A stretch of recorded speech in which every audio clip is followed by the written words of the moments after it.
here is that awesome oil pan.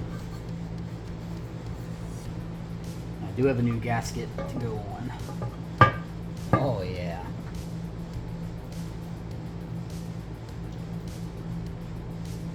So it looks like some of these holes will be a little snug, given that they're not perfectly where the factory holes were, but I think there's going to be enough slack there to work with. I mean, that's a huge heat sink. That's awesome. This is what came with it. Looks like some catalog.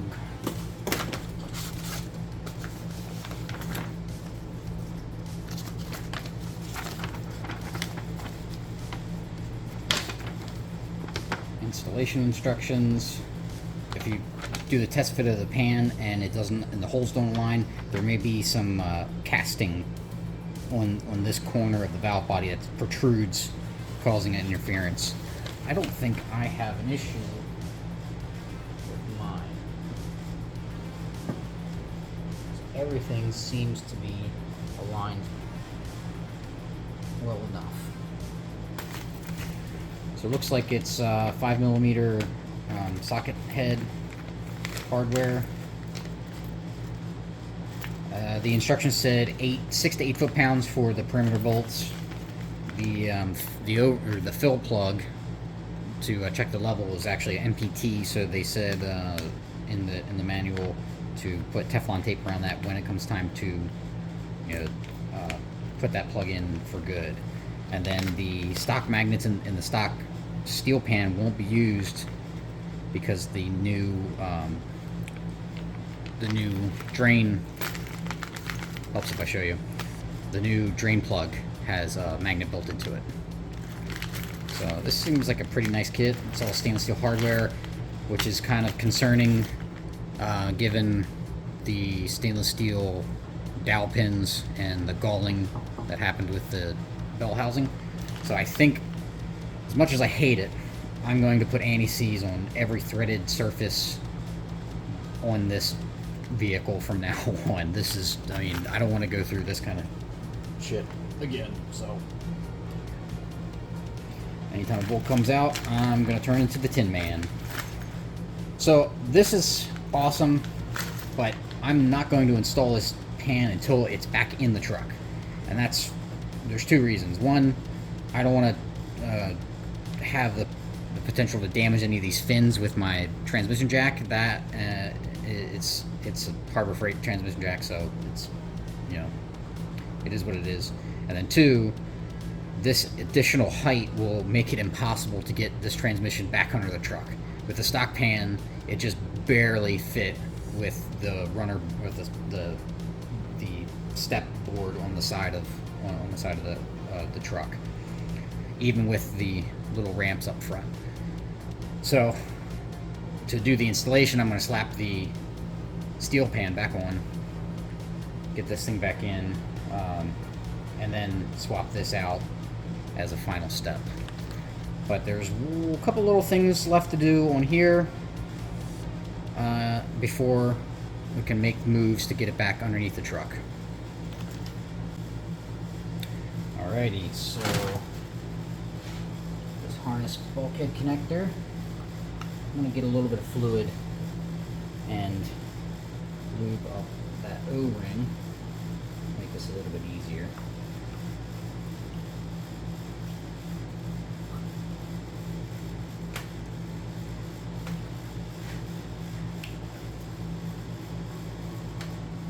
And that's in.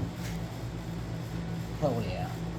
And that bolt hole is just barely going to work. I'm going to find a bolt for that. Alright, let's see if we can make this work.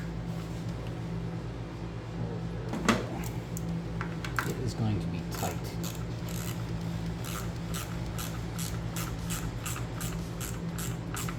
But, looks like we've got a winner.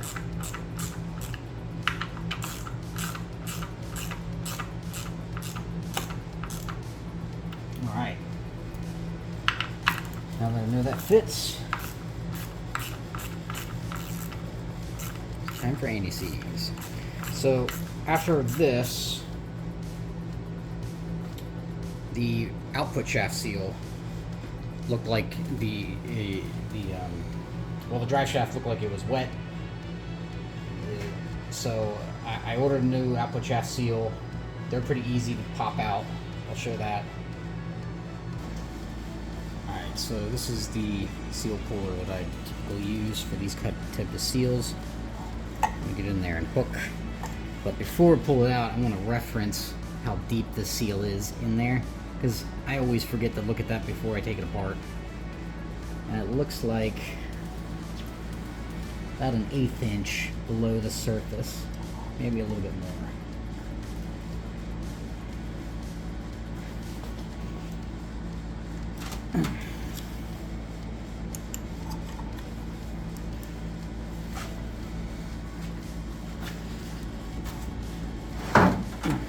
Wow, all right.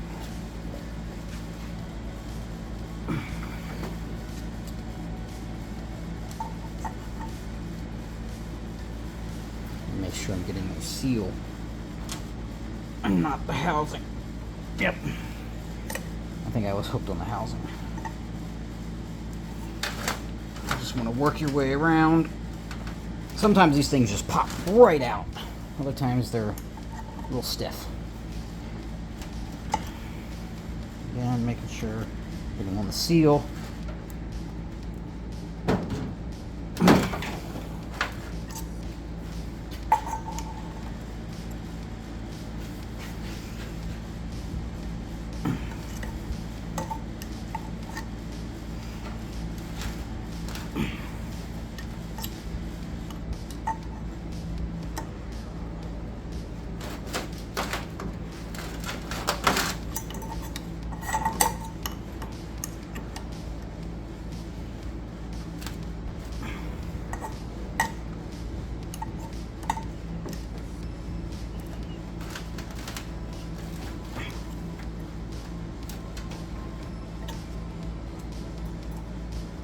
Okay, it's almost there, but yeah, there we go. So it looks like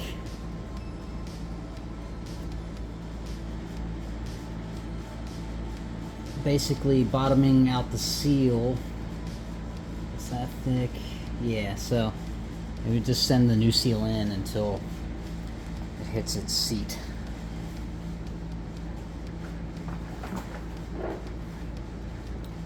I just got this on Rock Auto. CR seals. Well, it's an SKF part.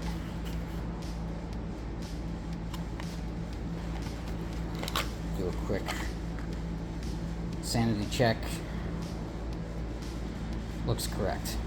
So I'm going to take some of this fluid that's right here and just give it a little bit of lube. If you don't have this, you can use Vaseline.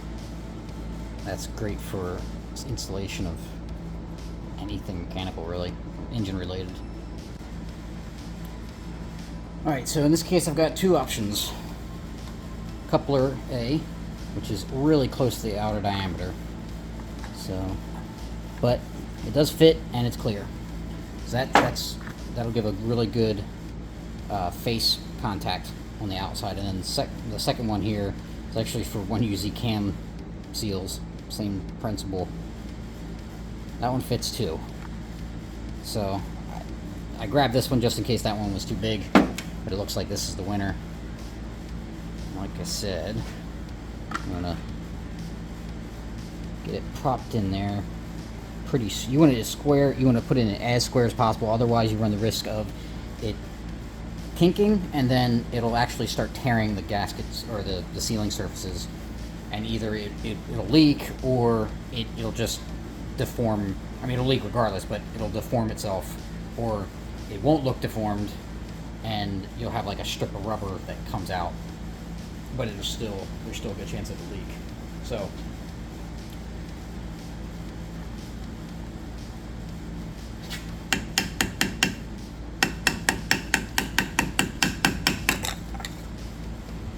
periodically you want to check and see, which side's going in a little bit more.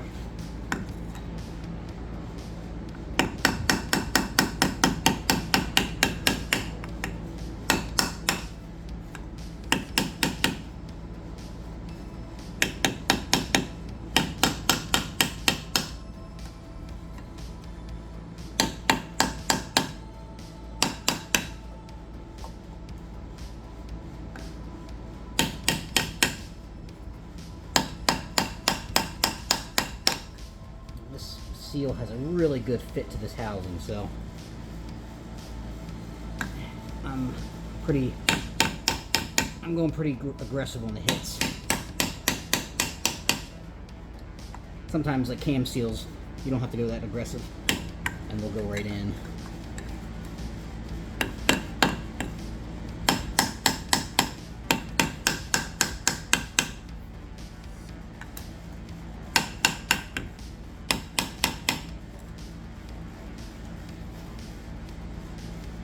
Almost there. It looks like we're a little shallow right there.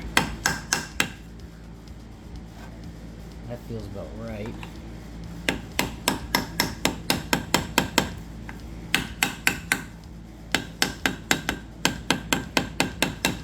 I think that's it. I think that actually seated a little bit farther in than the original. But that's okay.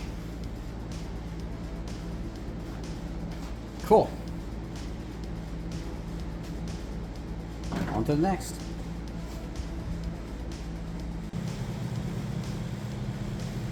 I'm going to try to do the same process as trying to break a bolt free, use some penetrating oil.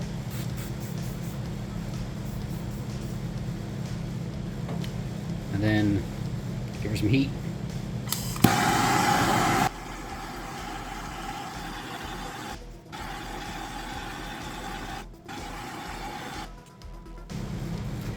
I'm just going to use some channel hammers here and see if I can break it loose. Yep. It's loose.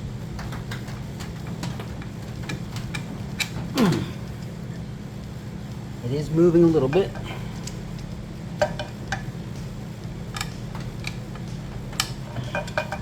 And I am marring up the surface, so I'll have to clean it up with a file, some Scotch-Brite. But whew, it's going to be a hell of a lot easier to install the transmission when these are in the block.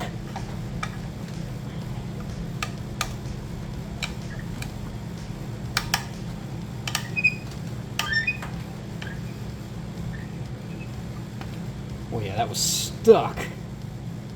Yeah, you can see the galling, the similar metals, moisture. It's a killer. All right, I'm gonna knock out the other side. We'll keep going.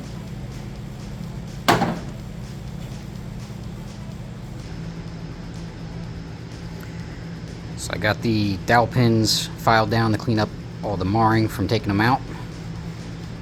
And after cleaning up these, now we've got a good, nice fit.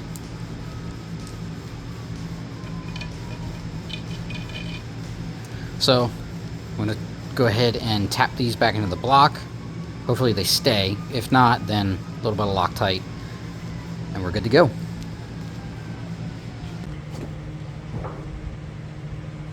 Alright, so got the transmission almost ready to go in. Gotta get the torque converter in. So when you put these torque converters in, you've got these keys that have corresponding lugs in the pump.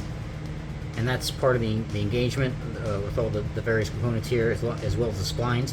So when you put the torque converter in, you want to make sure you engage those teeth here, those keys. Because if you don't engage those, it'll be sticking too far out. And when you go to try to put the transmission in, it either won't install flush, or if it manages to install flush, you may actually damage the pump inside because you're clamping everything together by the pressure of the bolts into the block. So this process can be a little misleading because sometimes you can get like a false positive and it feels like you've engaged the teeth, but they're actually not engaged. So it is just as simple as picking the torque converter up, finding the splines,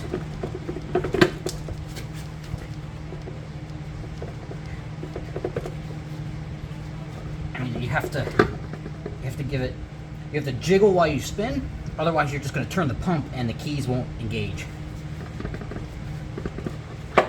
Yep, so that feels pretty good. depth looks okay.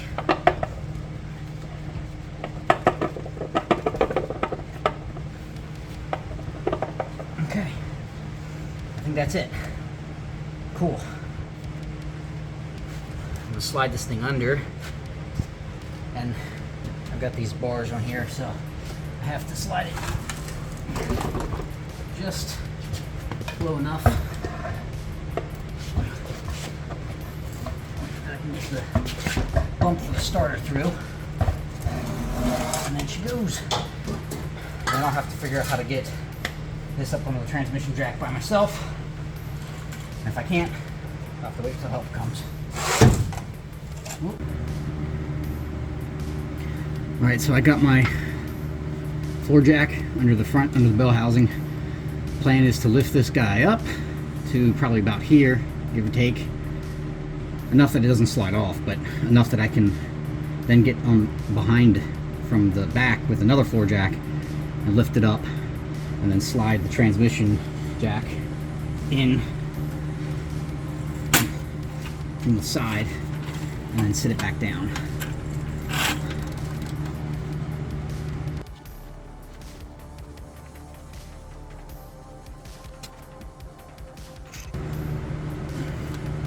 So I think I'm going to attempt to try to just lift up the jack or lift up the transmission and push the floor jack underneath of it.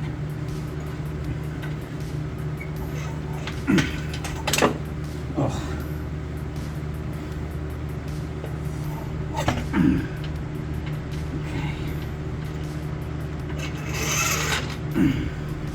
Almost there.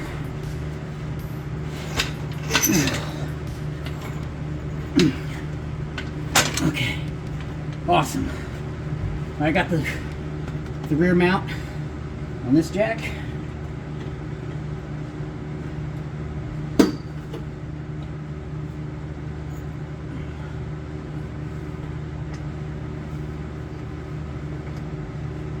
Try to keep it steady. I don't think it'll rotate, but you never know.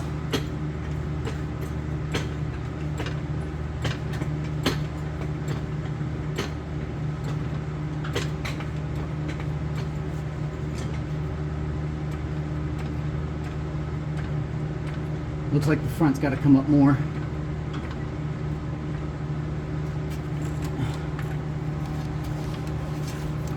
And the jacks are going to be in the way. Shit. I'm going to get this underneath as much as I can. And then lower the rear jack onto the stand and just He-Man it. Because I got the catalytic converters up here, or catalytic converter, single, to get in the way. Okay.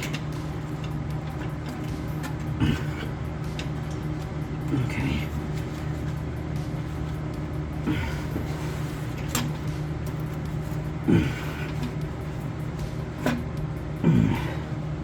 Alrighty. This floor jack is no longer needed.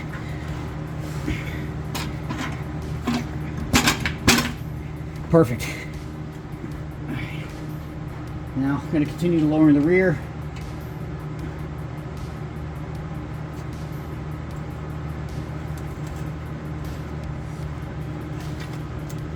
And she's on the jack. Hell yeah. Now it is at a weird angle, so I'm gonna try to maneuver it so the pan's flat. Cool. Alright. Now it's just a matter of going up, in, up, in, up, in until you get close to the bell, or you get the bell housing close to the block. And then you get those dowel pins aligned, start threading bolts in, and I'm going to check one more time before it goes up the torque converter didn't shift and fall out of its keys.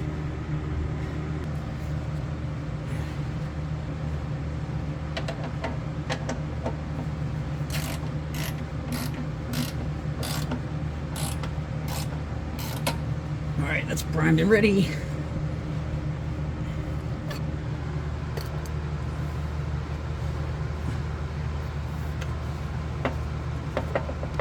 that still feels good. Depth looks okay. This harness somewhat staged. Okay. Move you back over here.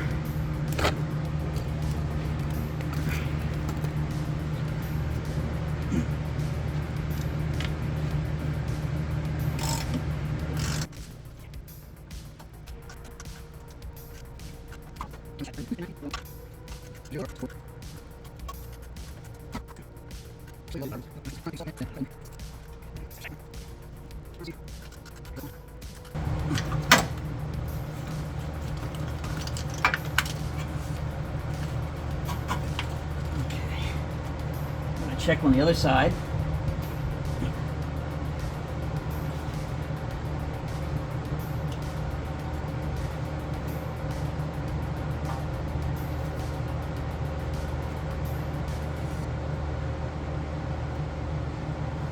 And it looks like my harness is in between the bell housing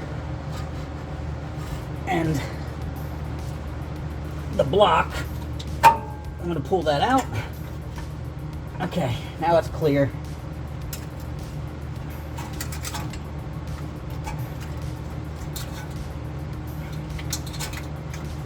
Alrighty. And it looks like I'm a little too far close to the passenger side now.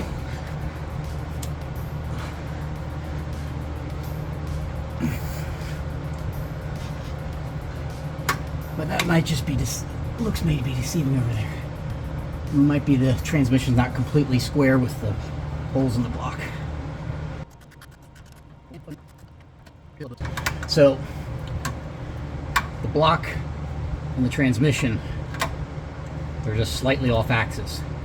So what I'm going to do is I'm going to try to get one of the dowel pins aligned and then lower, and then when I start lowering the transmission, hopefully that dowel pin will stay, and I can even throw a bolt in that side to really secure the deal, and then it should pivot on that, and then I can get the other side aligned.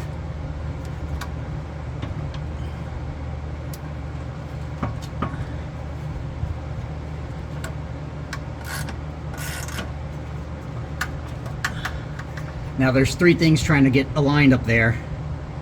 You got the two dowel pins, and then on a clutch it would be like where the pilot bearing is on the torque converter. But the torque converter shouldn't be a super tight fit. Okay.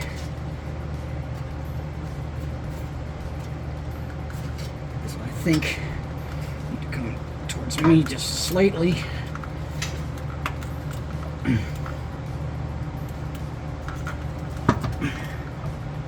Alright. This is where it's going to be a lot of just little adjustments. Getting it to go in.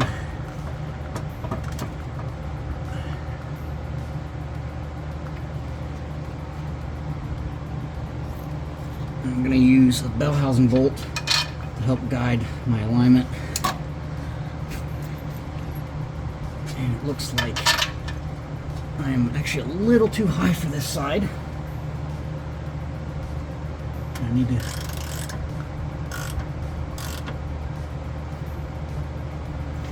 move in. Alright. So I think this side's alignment pin, the dowel, has engaged with the transmission.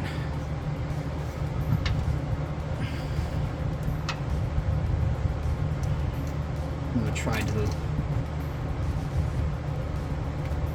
up. Nope, that's the wrong direction. Try to go down.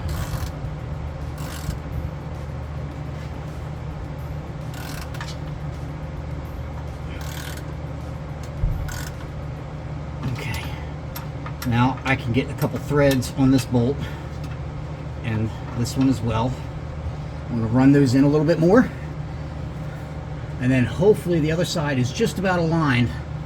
But I want these bolts to be in. These guys to be in. I want these bolts to be in so it keeps this dowel at least somewhat engaged, so that when the transmission pivots down to align the other side, this side doesn't pop out and then start all over. We would have to start all over again. So, I'll run those in real quick.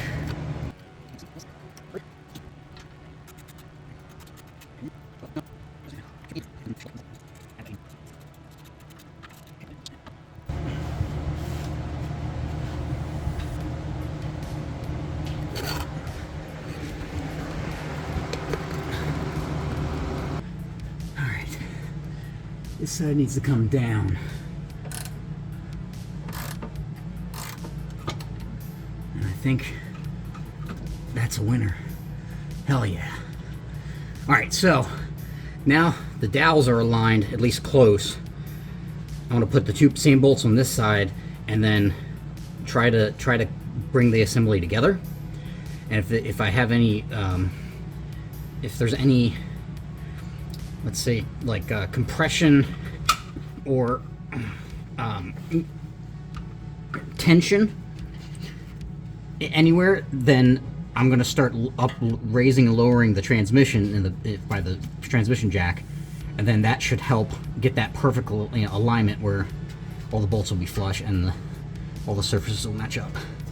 But while this is just getting aligned, I'm going to get those hard pipes seated. Well, not seated, but I'm gonna get those in the socket. Otherwise, you're gonna have a bad time.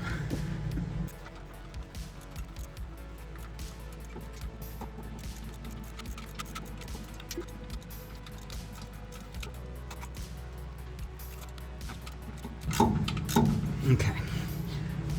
So, looks like we got a pretty big gap on the bottom. Let me try lowering the jack a little bit more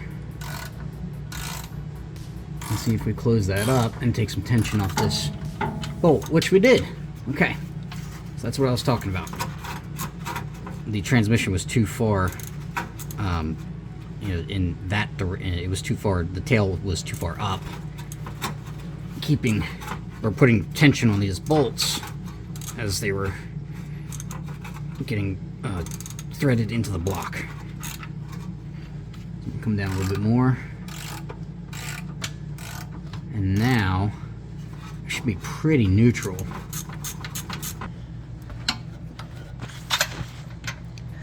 Snug this one up. Yep. Now, might be hard to see, but right there's a gap because this side wanted to pull out as that other side wanted to go in. That's why I put these bolts in early. Make sure that we didn't lose any progress. Get the Crossmember and take that rubber mallet, beat that up into the bracket here because it is a pretty tight fit. Get our bolt in through this guy, and then the transmission jack comes out. So real quick thing, this crossmember is directional. The side that goes towards the back of the vehicle is the side with no holes or bolts or anything. The other side has some bolts, and then on the bottom here, you can see these two openings, or this opening faces towards the back of the truck, and these two threaded holes face towards the front. Otherwise, the alignment of this bracket is off to the bolt holes.